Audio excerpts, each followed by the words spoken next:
Yang mau tahu tentang sisi gelapnya Polandia apa aja, simak video ini sampai akhir. Jangan di skip ya guys, biar nggak gagal paham. Tetap di Wawan Kelayapan. Wawan Kelayapan. Masih tetap bersama Wawan Kelayapan. Masih tetap bersama Wawan Kelayapan. Lagi Paris guys. Welcome back to my channel. Masih bersama Mas Wawan Kelayapan di sini guys. Mau tahu sisi gelapnya Polandia?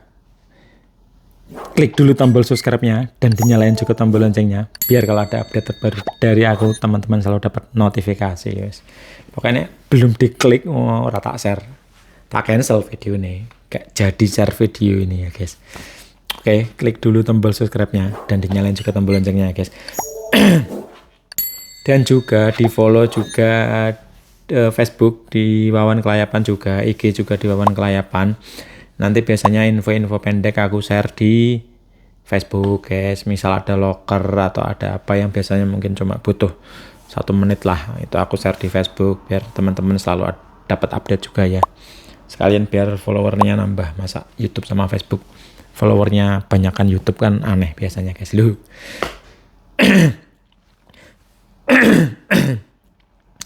Nih setelah lama nggak ngonten lagi ya guys. Wah emang jarang-jarang ngonten guys, karena emang ini cerita dikit ya guys. Emang akhir-akhir ini sering bantu teman-teman untuk klaim pajak di Hungaria untuk 2023 ini, baru diklaim awal bulan ini. Jadi emang awal tahun ini. Jadi emang kalau shift siang itu agak sibuk ini aja, ntar juga ke kantor pajak lagi guys. Ini disempet-sempetin dulu bikin video lah biar ada manfaat buat teman-teman juga, biar nggak melupakan subscriber. Wah, oke.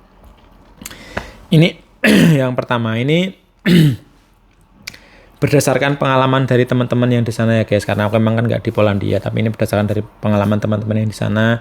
Sebagian ada yang cerita, kadang juga aku nanya-nanya lah, maksudnya cuma ya keep kontak lah biar mereka tetap terjalin hubungan sama Mas Wawan loh. Maksudnya emang sering kontak-kontakan sama teman yang di sana. Ini aku simpulin ada beberapa sisi gelap yang ada di Polandia ini menurut kesimpulan aku ya. Jadi emang kalau ada salah mohon dikoreksi di kolom komentar, atau ada teman-teman yang di Polandia ntar bisa komen emang gimana realitanya di sana ya guys. Nah ini yang pertama, ini ya bukan, ini maksudnya dari sisi gelapnya ya guys. Sisi positifnya juga ada sebenarnya, sisi negatifnya ini aku share.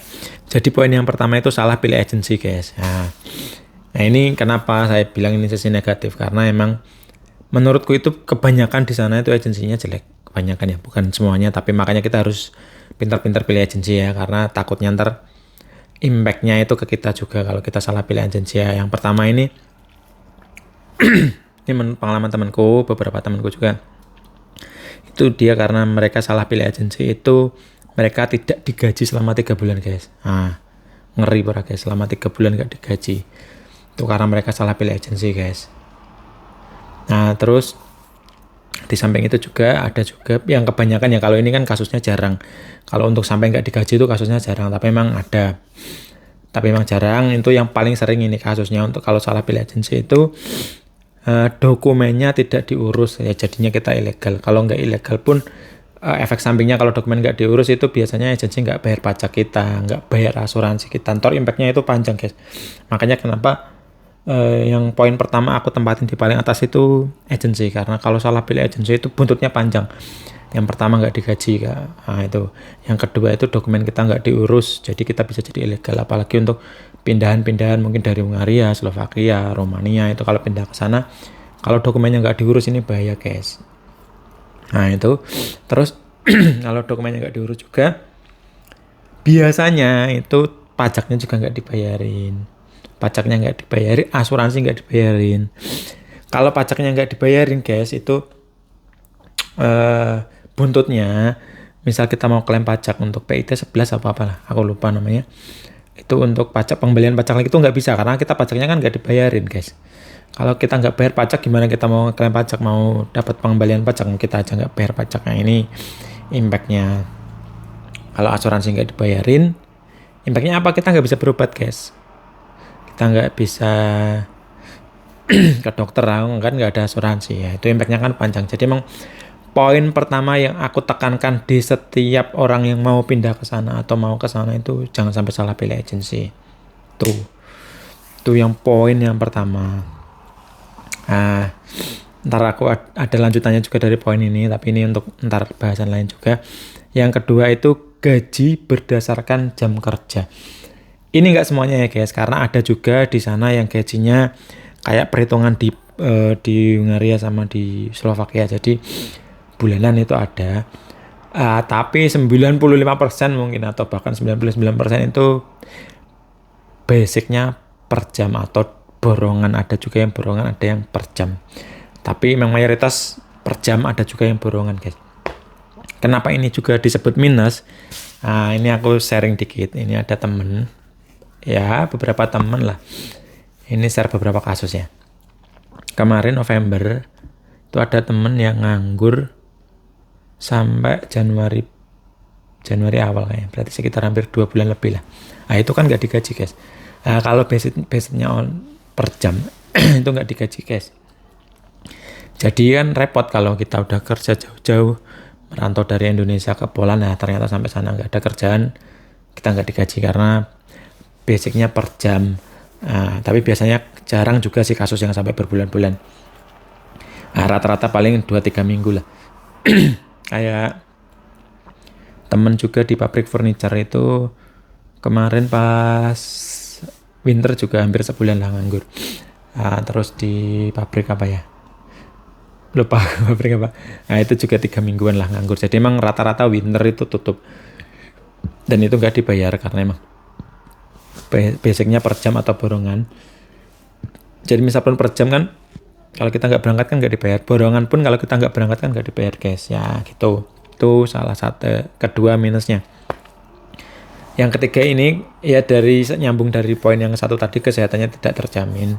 Ini kenapa aku bilang ini kesehatan tidak terjamin, itu referensinya ntar aku kasih link di deskripsi untuk YouTube-nya dari TKI Polandia juga, namanya itu Syarifuddin Muzaki, ntar bisa ditonton. Itu kasusnya itu gimana untuk kesehatannya tidak terjamin, ntar penjelasannya di situ ya guys. Ini aku cuma nyambung dari, mungkin karena kesehatannya tidak terjamin itu karena salah pilih agensi juga, jadi nyambungnya dari situ guys. Itu beberapa poin sisi gelapnya Polandia. Terus ini ada juga menurutku ya, ini gampang banget dipecat guys. Nggak tahu kenapa, tapi emang banyak teman beberapa di sana itu kok gampang banget dipecat. Tapi emang poin positifnya juga gampang mereka cari kerja di sana guys. Jadi emang ntar dipecat, ntar cari kerja lagi, ntar dipecat, cari kerja lagi. Tapi efek negatifnya guys, ini ada beberapa teman juga malah sampai pulang ke Indonesia gara-gara ya adaptasi lagi. Ntar pindah dari kota ini ke kota A, dari kota A ke kota B pindah, baru seminggu kerja pindah, baru 2 minggu kerja pindah. Tapi ini juga bukan masalah dipecat juga ya, karena kadang juga dari pribadinya itu nggak cocok sama kerjaannya. Nggak cocok langsung pindah. Ya karena gampangnya pindah kerjaan ini, rata-rata orang menggampangkan lah istilahnya. Pindahlah. Itu efek negatifnya di situ. Itu ntar kata teman-teman yang di sana itu mempersulit untuk pengajuan TRC-nya sana ya. Itu poin yang keempat ya. Terus yang poin yang kelima itu emang yang terakhir ini, lamanya. Ini mungkin bagi beberapa orang aja ya, sisi gelapnya ini, lamanya proses TRC. Kenapa ini menurutku sisi gelap? Karena kalau kita TRC-nya lama guys, bahkan ada yang 1 tahun lebih, itu untuk travel ke negara-negara lain itu kurang nyaman lah, sebenarnya sih mungkin aku nggak tahu juga ya, mungkin bisa, tapi akan lebih aman kalau kita udah pegang TRC. Kalau apalagi yang suka ngelayap, suka bepergian ke negara-negara lain kayak yang di sini, teman-teman yang di sini itu kan ada yang hampir tiap bulan main ke Jerman, ke Austria, ke Slovakia, main lah, sekedar main guys. Kalau kita cepet TRC-nya itu kan enak, kita mau travel kemana pun enak, bahkan kita mau cuti pulang ke Indonesia pun enak. Itu sisi negatifnya di situ ya guys, karena proses TRC-nya begitu lama. Kenapa untuk proses TRC-nya lama? Nanti bisa dilihat di videoku sebelumnya, ada alasannya kenapa TRC-nya lama guys. Gitu guys. Tapi untuk masalah ini ya tadi ya menyambung berdasarkan jam kerja gajinya. Berdasarkan jam kerja itu ada negatif ada positifnya. Positifnya itu emang kalau jam kerjanya panjang ya kita gajinya tinggi, tapi kalau jam kerjanya pendek ya kayak tadi. Nah gitu aja guys. Video singkat ini semoga bermanfaat buat teman-teman yang mau proses ke Poland ataupun teman-teman yang mau pindah ke Poland dari negara lain. Nah ini plus minus, ini minusnya dulu ya aku kabarin istilahnya sisi gelapnya biar teman-teman semua di negara manapun pasti ada plus minusnya. Cuma ini aku titik beratkan di minusnya atau di sisi gelapnya biar teman-teman itu kalau mau ke sana itu mantep. Udah ini semua resiko yang aku ambil. Nah, kalau gitu kan ya udah berarti emang teman-teman udah mantep untuk ke sana. Gitu sekian dulu info dari aku, semoga bermanfaat. Sampai jumpa di video selanjutnya. Kalau emang info ini bermanfaat, silahkan diklik subscribe dan dinyalain tombol loncengnya dan juga di-share ke teman-teman yang lain. Siapa tahu ada yang membutuhkan. See you next video and assalamualaikum.